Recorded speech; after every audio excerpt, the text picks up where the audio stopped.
Inktober Day 12 Slippery.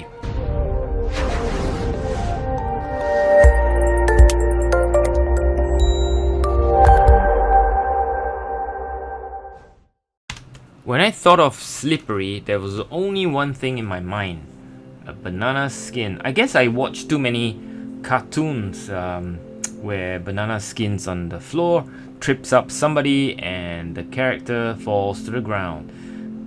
Anyway, as usual, the sketch begins with a very light pencil sketch using my trusted Palomino Blackwing. The first thing I do is to sort of put some purples around the yellow banana skin, really just to give it contrast. If you think of the color wheel, purple is the exact opposite of yellow. Yellow purple is a fantastic combination. It makes yellow pop, if you like. Simplest way, that is. And I don't put purple by mixing it on the palette. I put a red, and then I put some blue, and hopefully it mixed on the paper. That's kind of how I do it. So and I try to sort of keep the shadow where it makes the banana skin pops, if you like. I don't have a problem, coloring straight through, across the line, if you like. Oftentimes we color, within the lines. I think that's kind of a bit of a problem with watercolor, especially when you're trying to portray where the shadow is. Don't be constrained by the line. Color over it, color sort of around it, color, without constraint by the pencil itself. In any case, when you put the yellow, you can always dictate where the skin or the color is. So now I use a bit of a cooler yellow on top, and then a warmer yellow at the bottom of that skin, right? And even a dash of green gold in it, and the colors are New Gamboge for the warmer yellow, and lemon yellow for the cooler yellow. And then there's also a dab of Queen Burnt Orange, which is a sort of a dark brown, well, medium, I would say brown, if you like.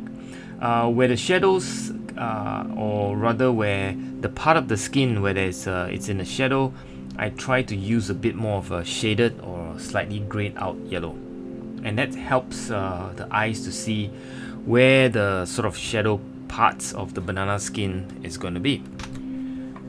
As I continue to paint, I make sure that the edges, outside of the banana skins are soft. They don't disturb the eyes, because when you have very sharp edges, shapes of sharp edges outside of the main area of focus, your eyes will tend to go to the sharp areas. So soften it. It will take away or diffuse away the kind of edges that is distracting. You want to put the sharp edges where you focused the attention of your viewer. In other words, you want where the eyes to go, it's sharp. When your eyes don't really focus, it's kind of blurred out, edged. It's kind of how psychologically we see things anyway. So that's why I soften the edges continuously outside of the focus area, well, specifically outside of the banana skin. And now I'm going in with a bit of a darker colors, just to give it the line. And lines is a very easy way of giving form to a two-dimensional sketch. Remember, when you want to make three-dimensional object out of a two-dimensional paper, use lines.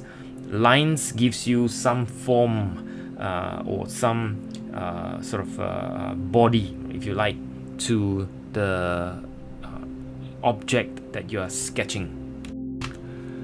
And now we sort of continue with a bit more dark tones, a bit more of a brown, if you like.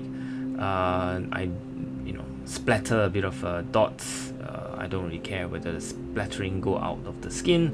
It's okay. It's a sketch. It's not a photo. It doesn't have to be perfect, isn't it? But it gives you a bit of texture. And I continue to put more darker, sort of grayed out tone. Basically just to symbolize where the shadows fall on the skin. The other side of the skin is actually white, or milky color, if you like. So between yellow and milky, and very fine brush. I'm using a very, very fine brush here. It's like the smallest brush I could get my hands on in the art shop. I use it to draw lines, and I continue to draw lines, dropping darker sort of color, darker tone, but darker lines as well. So that will give it readability. You want your sketch and painting to be readable, and basically just to use the lines to give it the sort of the shape of the banana skin, if you like. I think we're almost done. If you like this sort of video, please subscribe, and if you like this video, please like. Helps me very much. I do it for fun, but I do it also to encourage others to sketch more. Art makes the world more beautiful. So thank you very much for your time. Thank you wherever you are. Peace out.